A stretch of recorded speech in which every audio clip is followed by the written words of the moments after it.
भिवंडीची जागा शिवसेनेला पाहिजे, भिवंडी लोकसभेची ही आमची तेव्हा मागणी होती आणि कल्याणची लोकसभा बीजेपीला पाहिजे अशी ती मागणी होती। साहजिकच दोन्ही पक्षातल्या दोन्ही विधानसभेमध्ये कार्यकर्त्यांचा आग्रह म्हणून काही गोष्टी घडल्या, परंतु जे कल्याणला त्याचे प्रसाद कल्याणमध्ये एका गोष्टी घडल्या त्याचे प्रसाद छापामध्ये उमटले हे मान्य करतो, परंतु आमचे नेते महाराष्ट्र राज्याचे मुख्यमंत्री एकनाथ शिंदे साहेबांनी त्याच रात्री मला फोन केल्यानंतर मी त्यांना शब्द दिला, साहेब तुम्ही बोलल्यानंतर आमचा आदेश हा आपला फायनल असतो, आणि त्या दिवसापासून मी कपी पाटलांना पहिल्यांदा फोन केला, साहेब उद्यापासून मी कामाला लागेल।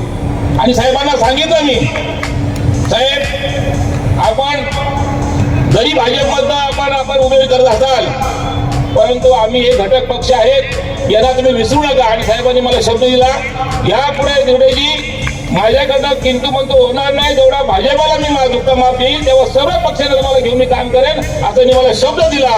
आणि म्हणून माझ्या सर्व शिवसेना माझी विनंती आहे, आता आपण जे काय मागे पुढे झाले ते विसरून माझ्या सर्व शिवसेना विनंती आहे, आपला पक्ष आधीचा पक्ष आहे, आपल्या पक्षामध्ये जातपात हा विषय नाहीये, आपल्याकडे येतील सांगतील जातीच्या उलाढाल करतील, परंतु आपण बाळासाहेबांनी शिवसैनिक आहोत आणि धर्मविजयाचे तामिळनाडू शिवसैनिक आहेत। मी सर्व विनंती करेन कोणी जरी तुमच्या झाला, कारण आपल्याला माहिती आहे कपिल पाटील साहेब आणि बाकी असले सगळे अपक्ष आहेत, त्याला पक्षच नाहीये। ही परिस्थिती असताना कोणतरी जातीच्या नावाने येईल, आता सगळ्यांना जातीपाती जास्त येतं ना, मग कोण म्हणतो नाही मी कुणबी आहे, कोण बोलतो मी आगरी आहे, तर माझ्या सर्व शिवसेना विनंती करतोय तर आपण कुठलाही मनामध्ये जाती बेतीचा कुठलाही भेद न करता संपूर्ण आपलं जे काही शिवसेना मतदान आहे ते माननीय कपिल पाटलांच्या कमल फुलाच्या बटनासमोर आपण ते बटन दाबून त्यांना भरघोस मताने विजय करा। आणि माननीय कपिल पाटील साहेबांना निश्चितपणे माननीय मोदी सरकारच्या कॅबिनेटमध्ये केंद्रीय मंत्री म्हणून, साहेब केंद्रीय मंत्री म्हणून आम्हाला तुम्हाला बघायचं आहे।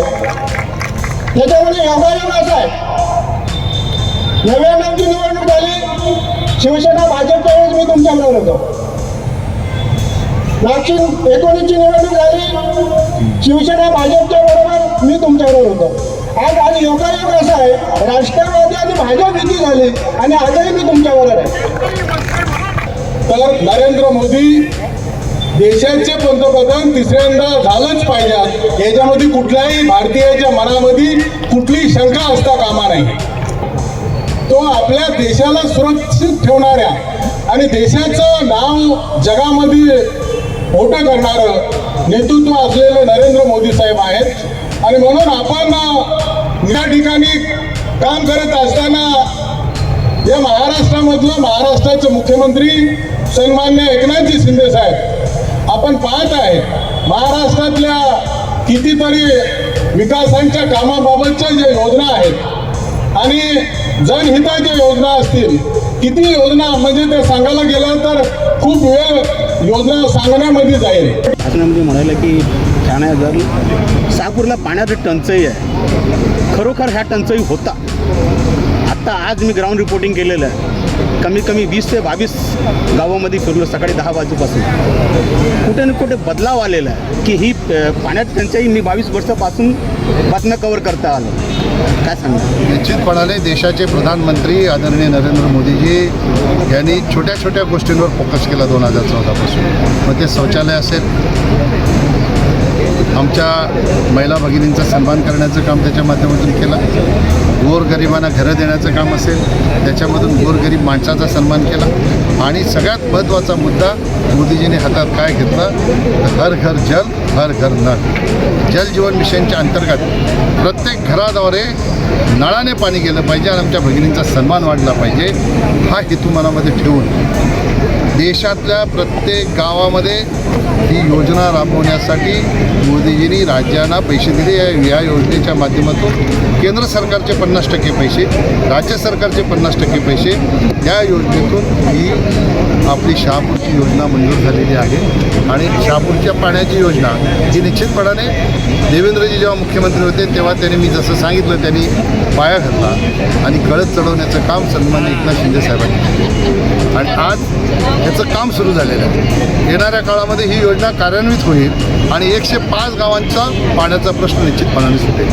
त्यानंतर दुसऱ्या फेजमध्ये जी ह्या धरणाच्या कार्यक्षेत्रात येत नाहीत त्यांच्यासाठी दुसऱ्या प्रकारच्या योजना आपल्याला कराव्या लागतील आणि म्हणून भातसाच्या पात्रामध्ये येणारी जी गावं आहेत त्यांच्यासाठी वेगवेगळ्या योजना आपल्याला करता येतात का ह्या बाबतीत जिल्हा परिषदेला मी स्वतः सूचना देऊन DPR बनवण्याच्या सूचना त्यांना दिलेल्या आहेत. येणाऱ्या काळामध्ये शहापूरच्या पाण्याची समस्या निश्चितपणाने एकनाथ शिंदे साहेबांच्या नेतृत्वाखाली सुटेल असं मला आणि असं आहे बघा, चालू वर्षापेक्षा यावेळेस टँकर जास्त आहे. आपण सर्व जाणकार लोक आहात. आता ॲन्युअल इयरमध्ये बजेटची तरतूद त्याच्यासाठी होत असते. त्या वर्षात ते खर्च झालं नाही तर राज्य सरकारकडे ते पैसे परत द्यावे लागतात. ते पुन्हा येतात. ते काही दिले म्हणजे कायमचेच गेले लॅब झाले असं नाही. ते पुन्हा पैसे राज्य सरकार त्याच्यावर तरतूद करून पुन्हा ते पैसे आपल्याला देतील. आता टँकर जास्त आहेत ही आपली जी सूचना आहे ती निश्चितपणाने असू शकते. मला माहीत नाही, मी माहिती घेतली नाही. पण आता ही योजना सुरू आहे. योजना झाल्यानंतर टँकर आपोआपच बंद होते. साहेब, प्रचाराच्या पहिल्या टप्प्यात कसं प्रतिसाद होतो? प्रचाराचा पहिला टप्पा नाही, प्रचाराचा 3रा-4था टप्पा झाला. तर माझी उमेदवारी डिक्लेअर होऊन जवळजवळ शहापुरात 1 महिना 5 दिवस झाले. शहापूरमध्ये मी अनेक वेळा आलो. शहापूरची सभा पहिली असेल पण शहापूरमध्ये मी अनेक वेळा आलो. मी आपल्याला अतिशय जबाबदारीने सांगतो, ग्रामीण भाग असो शहरी भाग असो, 100% मोदीजींच्या आणि एकनाथ शिंदेंच्या, अजितदादा आणि देवेंद्रजींच्या नेतृत्वावर लोकांचा विश्वास आहे आणि सगळं वातावरण हे मोदीमय आहे. तुमचं विरोधक नक्की मी कोणाला हलक्यात घेत नाही. माझी काम करण्याची पद्धत आहे. मी सर्वसामान्य लोकांपर्यंत पोचून मी जे काय मोदीजींच्या नेतृत्वामध्ये 10 वर्षामध्ये विकास केला तो विकास लोकांपर्यंत आपल्या माध्यमातून पोचवण्याचं काम करत असतो. मी दुसऱ्या लोकांसारखं बोलत नाही आणि मला बोलायची गरज आहे. त्यांचं कसं चाललं आहे, भिवंडीत गेले की सांगायचं शहापूर वन साईड, शहापूरला आले की सांगायचं मुरबाड वन साईड, मुरबाडला गेले की सांगायचं कल्याण वन साईड. आता हे कुठेच वन साईड, हे सगळे वंचित राहतील आणि साईडला पडतील. त्या मोदीजींच्या नेतृत्वात 10 वर्षाचा विकास झालेला आहे. त्या विकासाच्यामुळे जनतेमध्ये विश्वास आहे की पुन्हा एकदा मोदींना देशासाठी प्रधानमंत्री